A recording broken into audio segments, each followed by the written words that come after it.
Halo semuanya, perkenalkan nama saya Aisyah Lakwina Malia dengan NIM 2310912220041.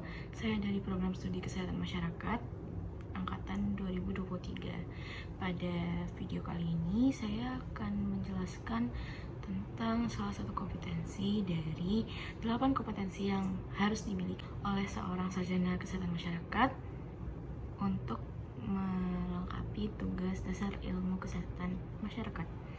Jadi sebenarnya kompetensi yang harus dimiliki oleh seorang sarjana kesehatan masyarakat itu ada 8. Yang pertama, mengkaji dan menganalisis situasi kesehatan masyarakat atau analytic or assessment skills. Yang kedua, ada mengembangkan dan merancang kebijakan dan program kesehatan atau policy development or program planning skills. Yang ketiga, ada berkomunikasi secara efektif atau communication skill.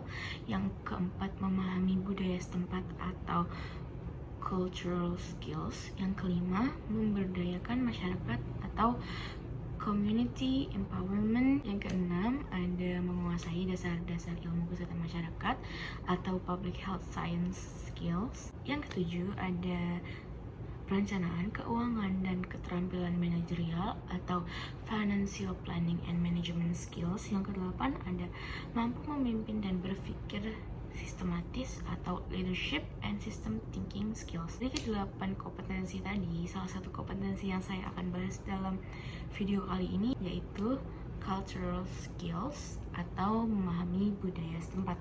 Oke, pertama kita akan mempelajari kenapa budaya ini berpengaruh kepada kesehatan masyarakat. Jadi, budaya itu dapat mempengaruhi kesehatan masyarakat melalui berbagai aspek, seperti tradisi, terus keyakinan, dan nilai yang dapat mempengaruhi praktek kesehatan dan integritas promosi kesehatan. Budaya ini juga berpengaruh dalam pembentukan kebiasaan dan respon masyarakat terhadap kesehatan dan penyakit yang ada dalam masyarakat itu sendiri tanpa memandang tingkatan masyarakat tersebut. Lalu, beberapa tradisi atau kebiasaan budaya tertentu dapat berdampak negatif juga bagi kesehatan masyarakat itu sendiri, seperti tradisi mengasapi bayi dan ibu hamil yang baru saja melahirkan. Kan budaya atau tradisi ini tuh menyebabkan atau menimbulkan beberapa dampak negatif untuk kesehatan bagi seorang. Jadi, sebagai seorang profesional kesehatan masyarakat, penting untuk kita memahami dan menghormati beragam budaya dalam masyarakat untuk merancang intervensi kesehatan yang efektif dan responsif. Lalu, kenapa sih sebagai seorang sarjana kesehatan masyarakat kita harus belajar mengenai budaya ini? Seperti yang saya sebutkan tadi, masing-masing suku atau masing-masing daerah mempunyai tradisi mereka masing-masing yang turun-menurun dari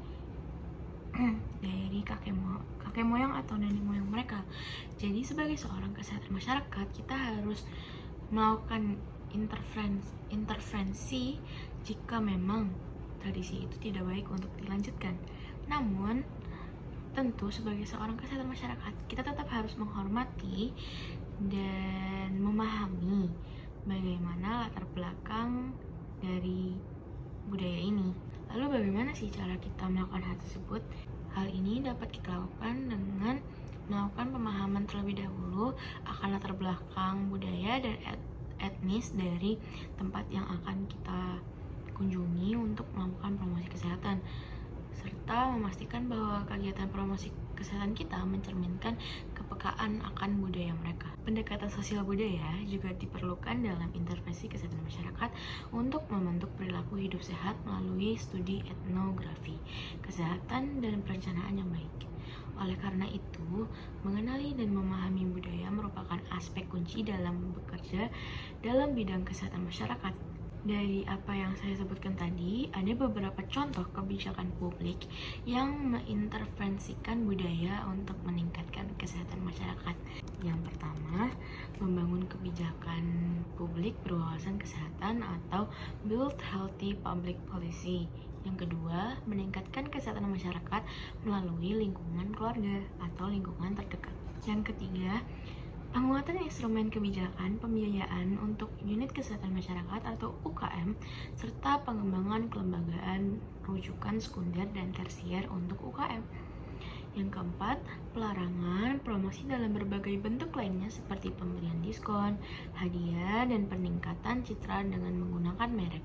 Yang kelima, meningkatkan akses pelayanan kesehatan melalui promosi kesehatan dan pencegahan penyakit. Hal-hal tadi merupakan berbagai macam kebijakan publik yang dapat diimplementasikan untuk mengintervensi budaya dalam meningkatkan kesehatan masyarakat.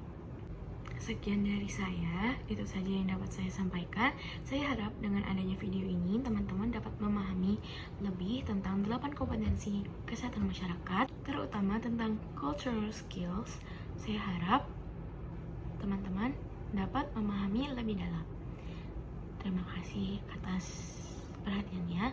Wassalamualaikum warahmatullahi wabarakatuh.